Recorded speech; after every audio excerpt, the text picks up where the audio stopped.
the network for the AV industry.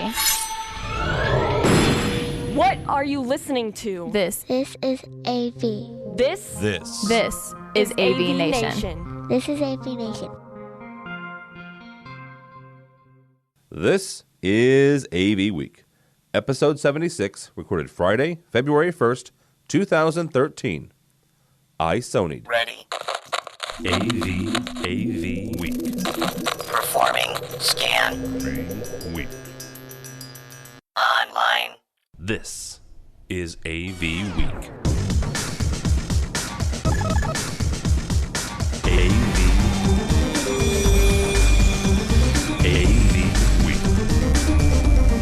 It's time for AV Week, your weekly wrap-up of audiovisual news and information.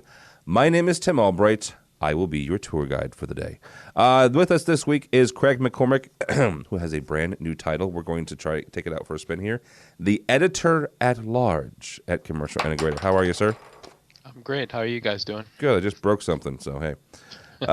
He's over there in Boston, but writes for CI, who's obviously a division of EH. Also with us is Mr. George C. Tucker. What is your middle name, dude? This will be the second show in a week now. It's J. It stands for James. J. James. Okay, yeah, George J. Tucker. He is the engineering coordinator for World Stage. How are you, sir?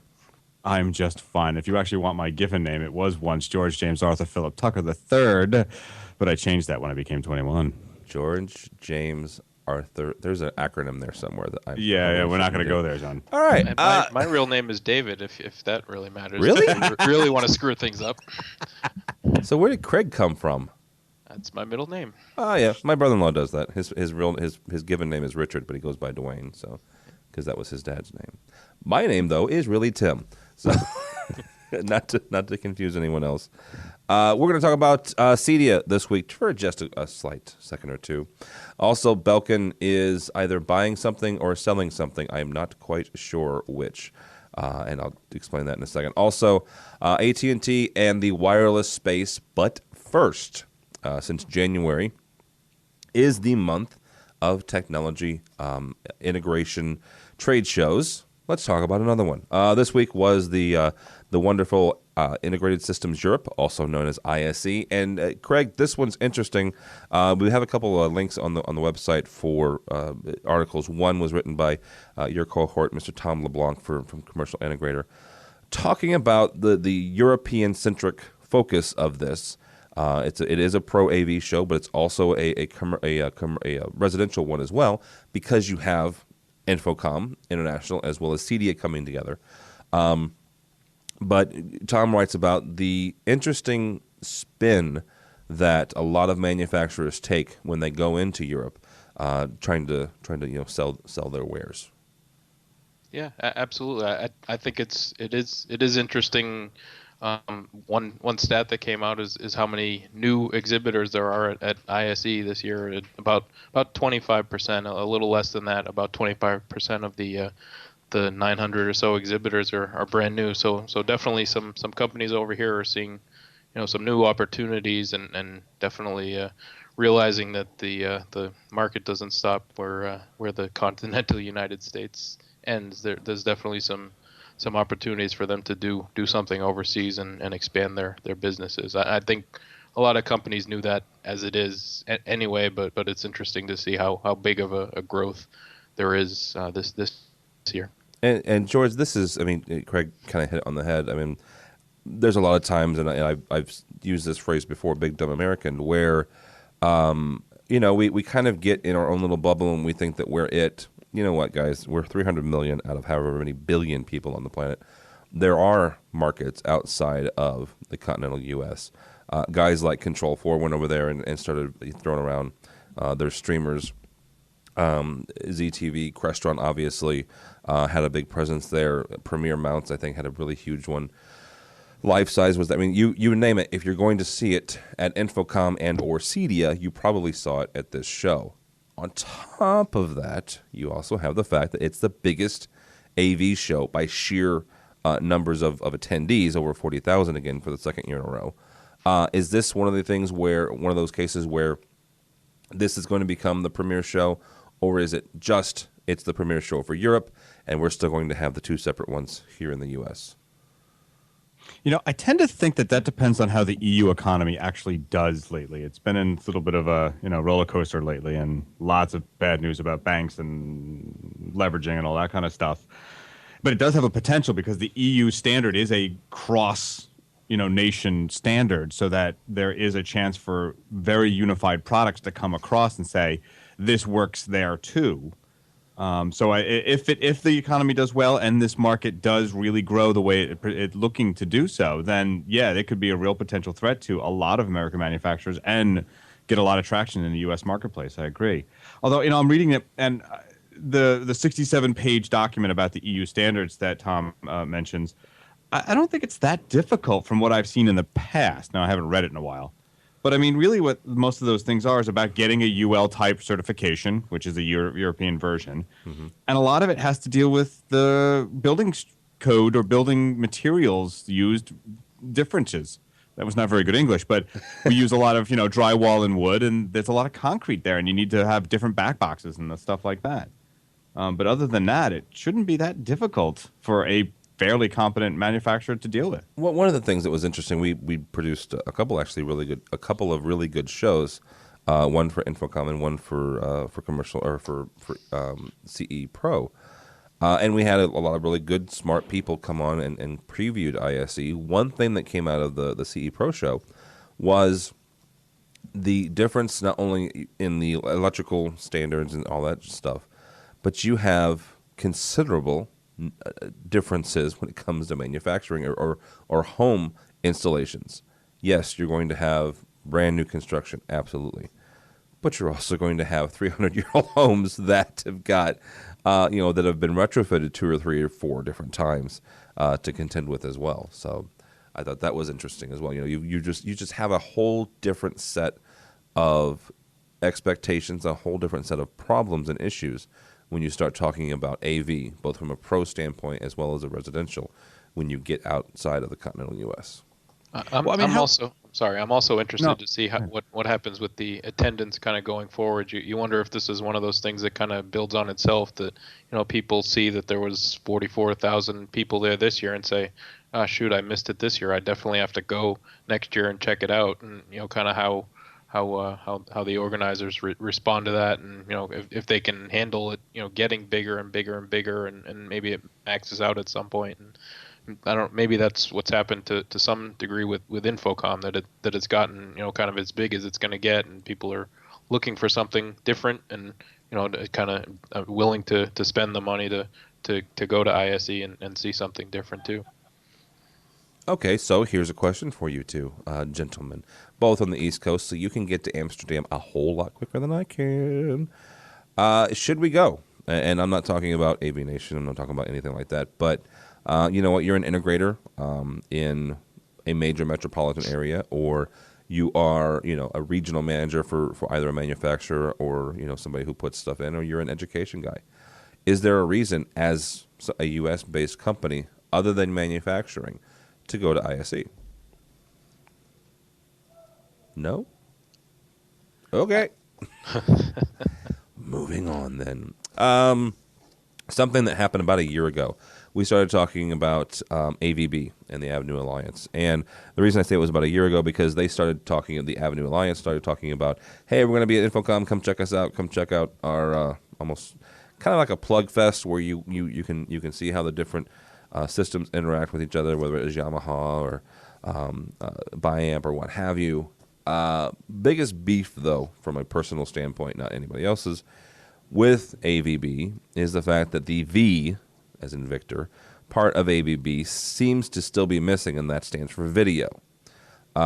George, there's a press release that we'll have a link to, and I don't necessarily like press releases, but the thing that caught my eye was the fact that Avenue Alliance, which is the AVB kind of working group, has formed a pro video subgroup. Is this what needs to happen for AVB to move forward with the video portion, or is it too little too late, and HD Base T has already taken their lunch and gone about their way? I don't know yet. It is a wise thing, in my opinion, actually, because you're going to have two competing standards anyway. Why not bring on the big boy video, which is going to generate most of your need for that kind of traffic anyway? I mean, there's very few of us two-channel guys around going, yes, I want to put my stereo over AVB only and, video over another set of network cables. It's usually going to be both, right? I mean, you're not going to try and separate it. No, I think it's actually something that's worth looking into, especially on the pro market side. There is a chance for this to fly in the pro, in the live staging, in the broadcast world, if not in the home and residential areas.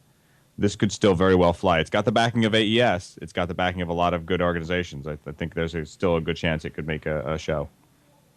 Craig, is this something that they're just kind of play catch up with HD-based T, or is this a real shot at this?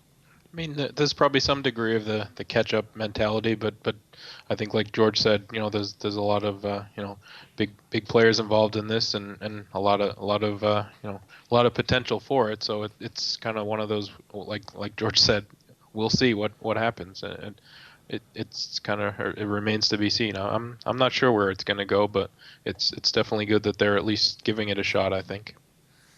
Yeah, that was, and I agree with you guys that that's one thing that I wish that they would have done maybe, 6 months, a year ago, before HDPST really came out with, displays built into it. So, built in with it. So, moving down the line, Belkin is buying Linksys from Cisco. Craig, my first question is why? And then you think a little bit more about it, and I don't know if this is me and my inherent distrust of Cisco, but it almost feels like, a Trojan horse where Cisco is going to come back and buy Belkin all over again. But do you think this is a good move for Cisco or for Belkin, to get rid of one or pick up the other? Yeah, it's definitely an interesting move. It wasn't one that people necessarily expected, but I'm not sure kind of where this is going to go, and I sympathize with your kind of distrust or whatever the word might be for kind of what Cisco's motives are here with this whole thing. It is definitely kind of a weird move, and I guess we'll kind of see what happens as a result of this. I'm not really sure what to make of it all, to be honest with you. And George, this is not the first time that Cisco has divested of a previous purchase, but it doesn't happen very often.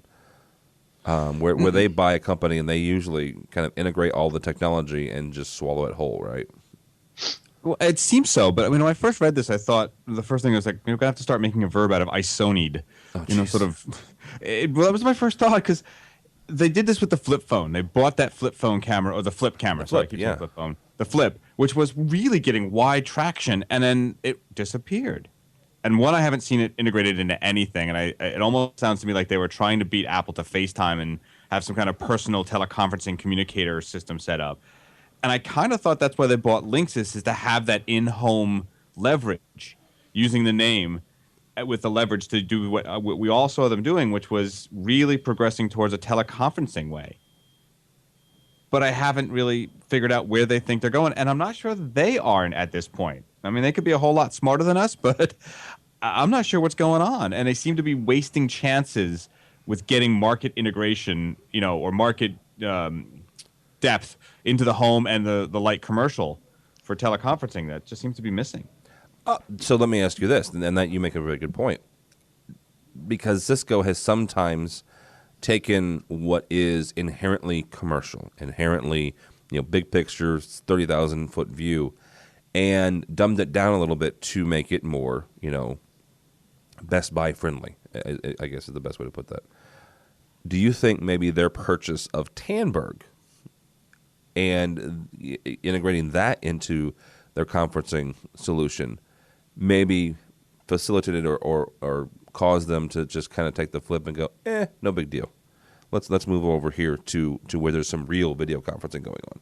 Well, that's what I was kind of thinking. You have to wonder why Cisco is willing to give up Linksys, like what they see the future of it as, and maybe there's something in there that nobody has said yet, that that they maybe don't see it growing as much as they thought it would in the beginning, or something like that. Yeah. That's also very valid. I wonder if there's an assumption there where people thought, okay, well, Cisco stuff will slowly be merged into the Linksys, and why buy the Linksys? Just buy the Cisco stuff on the lower end, and maybe they're seeing that. I haven't really been able to look at their numbers, but one would imagine that Cisco buys Linksys. You're thinking either they're going to keep them separate, or, as we've been seeing, more and more Cisco gear coming out looking much like the old Linksys stuff, but it's under Cisco's name. So is it the Linksys technology under the Cisco name, or is it Cisco stuff under the Linksys name?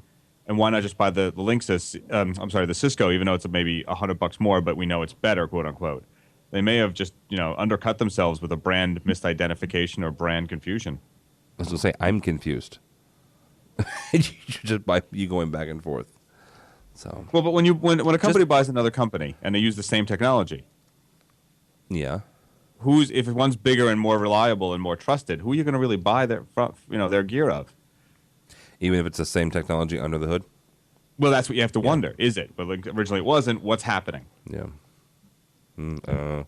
Just buy a D-Link and be done with it. That solves all of the world's problems.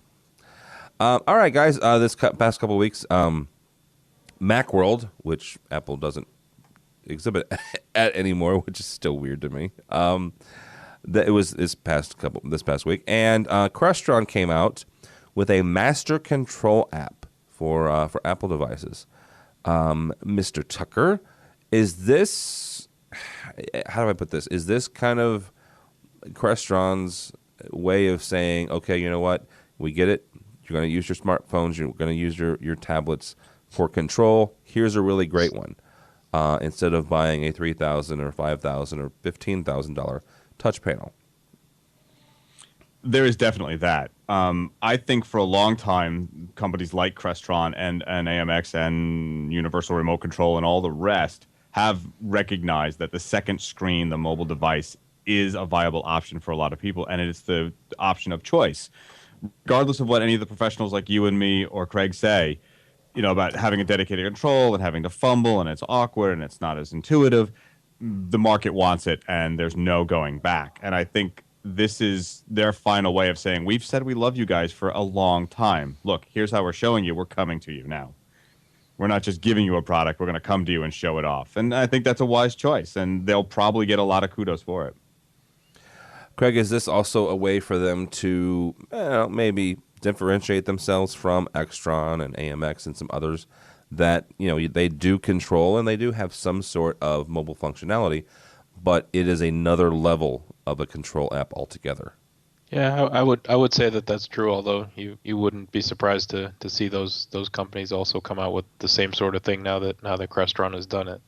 That's kind of the way these things work. Crestron will come out with it first, and then the competitors will come out with it, and we'll kind of let people go to their brand that they prefer and kind of go from there. So I think it's definitely, like you said, a differentiator for them for now, and we'll see how long it is a differentiator for them and what the future holds with it.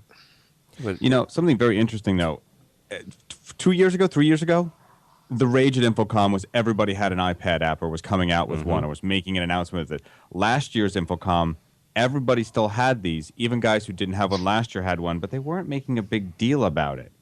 So this is sort of a way to breathe fresh life into a product and get much more attention for it in an industry that went, okay, yeah, you're expected to have it. It's got to have an on-off button. You are expected to have it now. I mean, I recently picked up a new receiver for my home system, and one of the first things I did was I checked the Apple Store, the App Store, to see if it had some sort of app. It did. It's not the greatest in the world, but it does what it does. But the one thing though about these apps, yes, you have to have one, and yes, it needs to be functional. But come on, guys, throw a designer a couple bucks and make it look pretty. I'm sorry. There are some manufacturers of some switching and control systems. I will not name names, but they are not in Jersey and they are not in Dallas. That they just look god awful. They look like square little pegs, and you just never mind. They're in Anaheim. I'll always say that they're ugly as sin, and they're $100 too. So anyway, Moving on, Cydia has named a brand spanking new board after it parted ways with El Presidente last December. New members include Robert Brown of HED South, Stephen Crawford of Brand Strat One, Mark Hodges of Forefront Innovations, and David Humphreys of Atlantic Integrated. Craig, are you guys all excited because Cydia has a new board? Yes. Absolutely. Hold yourself back now. Yeah, I know. It's always it's always good for the folks that are on the board to to have some new blood and new ideas. You don't want to get kind of stale. Kind of have the same people talking about the same things over and over again. So I mean, it looks like it's kind of an annual sort of thing, and that there's new people coming in every year. So I mean, who knows how much of a difference it'll make, but it'll at least throw some new opinions, new thoughts, that sort of thing into the mix, and that's never a bad thing, because I'm sure there are things that the Mr. Brown, Mr. Crawford, Mr. Hodges, and Mr. Humphreys are thinking about that some of these others maybe haven't thought of in the past. Sorry, you were naming them all off, and I immediately went to Dr. Howard, Dr. Fine, Dr. Howard, Dr. Fine. George, is this a great thing, or is it like Craig says, you get new blood in there, you get new ideas, you get new perspectives? I definitely think the new perspectives would be welcome, although I don't know what is coming out of that yet. There's the little line at the end going, the process allowed for a form a strong state of candidates possess the skills. Yeah, okay. What are we going to change? What do you guys see as attention? Put that out. That's what I want to hear. We've gotten together. Here's our mission statement. Even if it's like the anti-pollution global warming conferences that says we're going to reduce by 30% in 1 year, and everybody knows it's not going to happen. At least give us something to shoot for. What am I shooting for here? I don't know. It's nice for these people. I'm sure they'll do well at it, and it's a great experience, but I want to know what's going to change. Otherwise, old boss is new as the same boss. Yeah, that's true. All right, you are listening to AV Week. That there is George Tucker. He is the engineering coordinator for World Stage, and Mr. Craig MacCormack, the editor-at-large for Commercial Integrator. One of your compatriots over there at Electronic House, or across the way, I guess, at Electronic House, Craig, is Grant Clouser, and he wrote an interesting piece. We've kind of been on a 4K kick this month, and his piece is called What to Watch on 4K Ultra HD TV. Some of it's some stuff that came out of CES, and some of it's his own kind of just his views on things. The one or two things that I wanted to point out and get your guys' take on.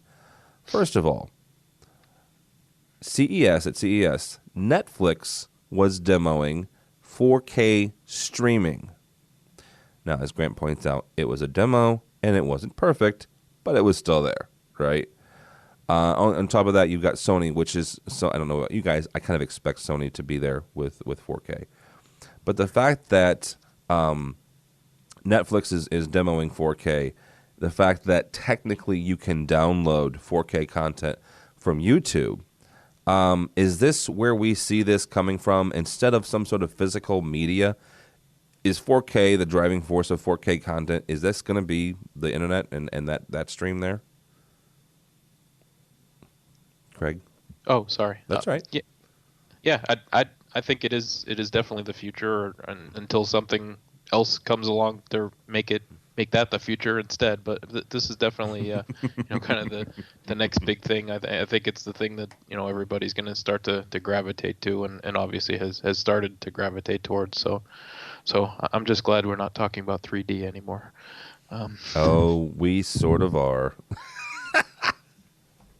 In a backhanded way. Yeah, I would do 3D if it was 4K, but that's it was explained to me that if you take 4K and you put 3D in it, then you have an actual true HD 3D, because it's 1080p on one eye and 1080p on another eye. So that's all I'll say about that. Well, but everything they showed was really, I think it's upscaled stuff, isn't it? Well, none of it was native 4K that I could see. It was all old films. Yes, it was all old films, but it was upscaled. The YouTube stuff is native, but you have to download it. You can't stream it. But who's recording it in 4K? How can it be native if you're not recording it in 4K? That's my question. No, you can record in 4K. You've been able to do that for years. It's the Red cameras and Right. But I guess I haven't seen anything that's claimed it, actually. True. That's my thing. Although streaming is the way to go. Although, there is a huge debate going on amongst a lot of the people on the Twitter boards, the AV Tweeps guys, about the future state of a medium, whether it's going to be a physical disc or not. But it was. I think we talked about it a couple of weeks ago. But yeah, it's still going on where people are still digging bunkers and throwing hand grenades about whether or not the physical medium is here to stay or not. I think 4K streaming might just be the final atom bomb, as it were, to get rid of the physical medium, but I'm hoping so. No, but maybe not. I mean, here's the thing. Regardless of whether it's Blu-ray or the next generation of a medium, there are some people who are simply going to want a physical disc. I'm not one of those people, but there are some people out there who that's what they want, right? And Blu-ray, I think, and I could be wrong about this when it comes to its storage capabilities and its delivery capabilities, it should be able to deliver 4K pretty well. I mean, I'm not talking about, putting, Burns' Civil War all on one disc in 4K, but you could probably make a set out of it. I could totally be wrong about the storage capability for that, but I think you should be able to at least, put an hour and a half, 2-hour movie on one Blu-ray and be okay from a storage capability standpoint. So I don't know. We shall see. This week, Engadget has a story. The MIDI is celebrating 30 years, and it has a really cool video. It's a Commodore 64 connected to an iPad. And you don't really have to understand anything about technology to understand that's pretty cool. So, George, you are actually one of my biggest MIDI head friends. How important is this medium, and how important is the fact that, not important that it's been 30 years, but when it was first developed, why is that important? Why was that significant back in the 80s? Well, it was significant, and it's still very important, I think, and it's something people should keep an eye on because it was one of the first cross-platform standards that actually worked. Granted, it was all bits and codes, but it was something that said 18 manufacturers got together and said, we're going to hammer this out so we can all sell more gear, but we're going to talk on a common line. They made it happen, and I haven't heard a single manufacturer since that's come up with a way to do it their stuff the same way. The home automation world, the remote control world, all of them have kept proprietary stuff for probably specific reasons, but they haven't learned a lesson. MIDI's going strong. The gear's still selling. It works really, really well. But what's exciting about it is MIDI is this really simple protocol that we can use for anything. I mean, look, I work in the live staging world nowadays, and we use something called MIDI Show Control, which is an offshoot of it for controlling lifts and moving lights and things like that. You've got MIDI itself, which can control almost anything from robotics to musical instruments. You've got MIDI machine control, which is used by the optical Fostech decks for recording and stuff like that. It's a really versatile and lovely, and I'm getting very evangelical here, but protocol that I'm just sorry isn't wider spread. But using it with a Commodore 64 and an iPad, I think is very steampunk, as it were. Well, let me ask you this. Is there a reason, obviously the driving force was, well, let's be frank, money. Is there a reason that other manufacturers or other industries or other segments couldn't say, you know what, let's take the MIDI model. Let's take it and let's run with it. Let's say, the 2-pin, it's always hot, guys, and we're always going to do that. I have a story for you later about interfacing with an in-focus Mondo pad and the pin out for that sucker. Let's just put it this way. They use all 9 pins, all right, for control. But is there a reason that as a control manufacturers, or I don't know, let's take CEC for example, and let's say let's say that let's all get together and use the MIDI model. Is it the fact that they're so freaked out about proprietary control and somebody stealing their intellectual properties that they won't make it easier for themselves and for their end users? Is that the deal? You want me to answer that? Yes, please. Yes, I think that's part of it. Although MIDI gives us the perfect example for that. Here goes the evangelicalism again. In that it has something called a sysx command. There's all these standard commands, there's all these standard functions, and then there's a thing called sysx, which is your unique identifier for only stuff that only your unit does. Simple enough to implement in other protocols? No.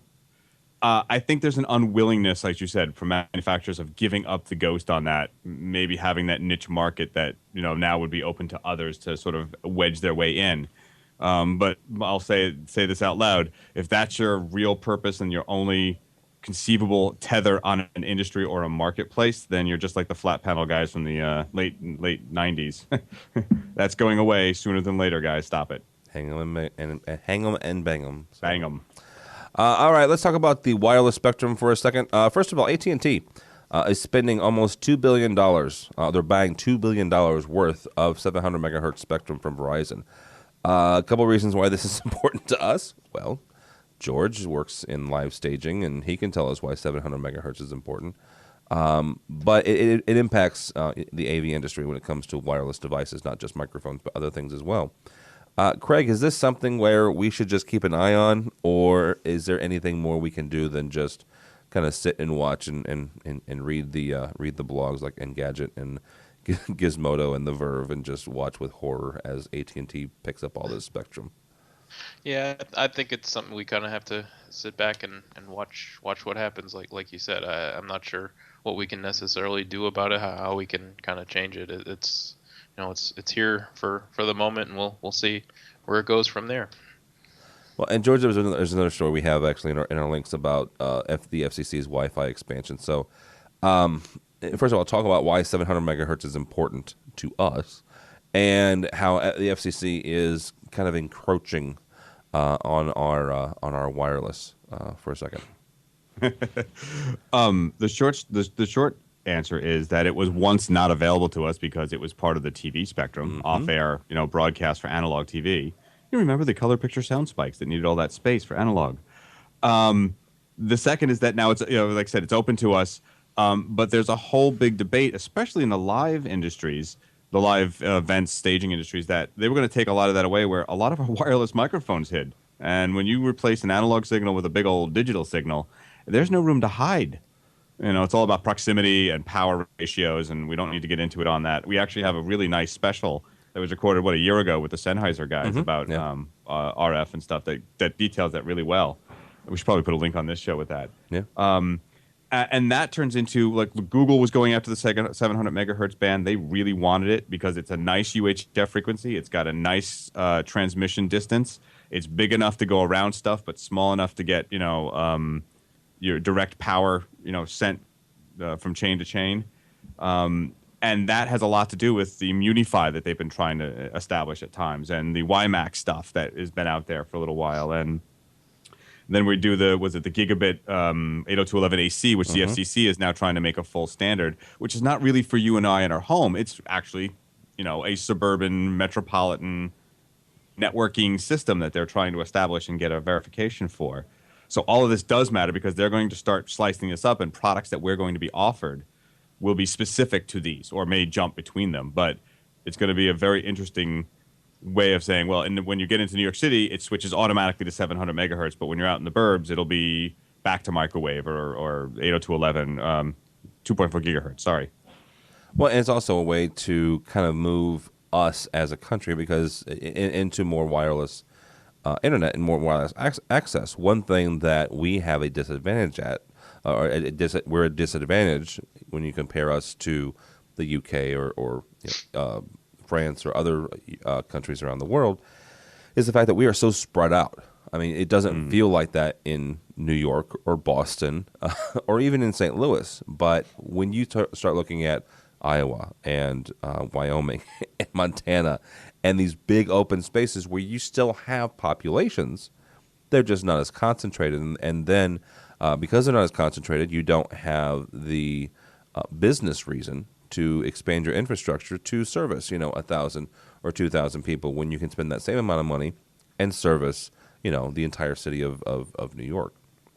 And so it's kind of the government's way. It's almost like the cable bill back in the 70s where we as a people decided that everybody needed cable. And now we have the Kardashians. So... and reruns of Hee Haw on 3 channels. You know what? I would rather watch Hee Haw than anything with anyone named Kardashian. So this is a truth. Yes. A couple of more things real quick, guys. First of all, Logitech, who is known for their business savvy and their incredible decisions from a technology standpoint over the last 3 or 4 years. And yes, my tongue is in my cheek because they're the ones who spent a couple $100 million on the Google TV remote and then dumped out of it, is dumping something else. And that's the Harmony remote. And George, you do a lot with the DIY guys. This is something that is in their wheelhouse. Is this a victim of the apps that we've been talking about, or is it simply Logitech trying to divest itself of a certain product line and move in a different direction? I think we probably are seeing that they have probably too wide a selection. And as this market shrinks a little bit due to what we talked about earlier, the second screen remote control being there, that they have to, in order to be successful, they need to probably narrow what their offerings are to be able to make a profit on those in the segments that will still buy it. I still will buy a dedicated remote because I don't want my kids touching my phone, and they're too young to be giving them a phone for that. And that, I think, is just real business decision. And it's unfortunate, but you know what? The DIY movement has a lot of people making their own boards, making their own products, selling their Raspberry Pis and their Arduino systems that are going to probably take the place of some of those things anyway. Craig, is this a good deal or a good move by Logitech, or should they hold on to this to have an actual dedicated remote that's competes with AMX and Crestron, but not really and at a lower price point? Yeah, I think it's probably the right way to go, and I did notice in the story that we're talking about here that they're also selling part of their surveillance camera business. So maybe there's kind of more going on than we kind of realize. Who knows? But maybe there's kind of more. They're just realizing that certain segments of their product line are not as successful as others, and it's time to move on and focus on the ones that are more successful. So. And can we put a big shout out that they didn't go the way of X10 and become really skeevy? So I applaud that. What is your problem with X10? Leave them alone. They're dead and buried. Aren't they? They are, aren't they? Yeah. They are. Yeah, I think they are. We did a story on them like a year ago. They're gone. They went bye-bye. Yes, well, but they laid a foul trail. All right. Did I say that out loud? Yes. The Big Bang guys love them.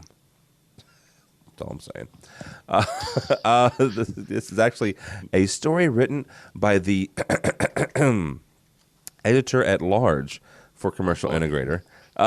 Converting digital signage into revenue. I am going to use the heck out of that title, brother. You deserved it. Well, thank you. Here's the thing. I spoke with.